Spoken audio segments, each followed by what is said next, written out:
Good morning, good morning. It's 10 o'clock in the morning. Araw ng Biyernes. Araw ng Biyernes. Merong ibon ditong nangungulit sa akin. Ayan. Makulit talaga to. Maya puro na ipot. May hanas tayo. May sasamahan lang ako doon sa hipag ko na kumuha ng langis. Galing probinsya doon sa hipag ko. Uwi na yan yata siya mamayang gabi. So, puntahan natin sa Manalili Street. Tagal-tagal na rin akong hindi napadpad doon. No? Taon na yata ang nakalipas. Kumusta ang lahat? Happy Valentine's in advance. Bukas ay Valentine's na, guys. Kagaya din ba kayo ng ampalaya?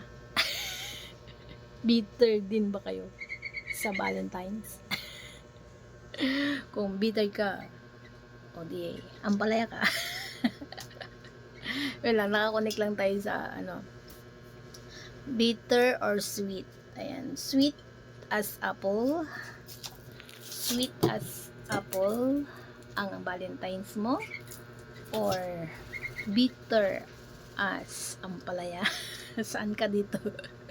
Sa dalawa. Or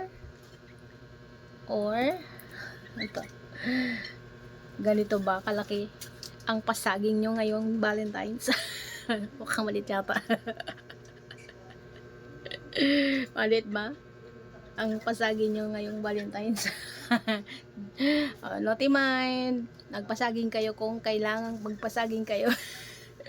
Sa nga bitter naman dyan ay bitter lucks next time, no? Bitter lucks next time.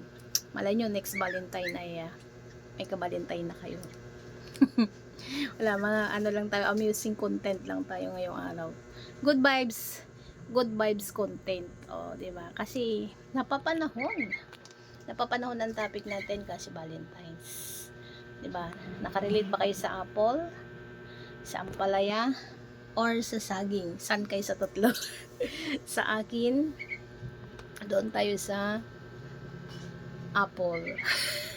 Mananatiling sweet, diba? Sweet kahit walang jowa. Sweet kahit single. Ayan, sweet dahil kailangan maging sweet. Kasi no choice naman tayo. No choice naman tayo, diba? Wala ka namang mag-iyak-iyak kung walang ka-date o walang ka-jowa-jowa dyan, diba? So, good luck sa inyong date. Happy Valentine's, my love. So sweet. Assuming. Ayan, happy Valentine's sa inyo. Ingat-ingat kayo, ha. Maraming ngayon. Maraming yayanig. Yayanig sa, alam niyo na ang ating sinasabi, yayanig ang Valentine's. Sa sabog ang pagmamahal. Ayan, maraming mamumula.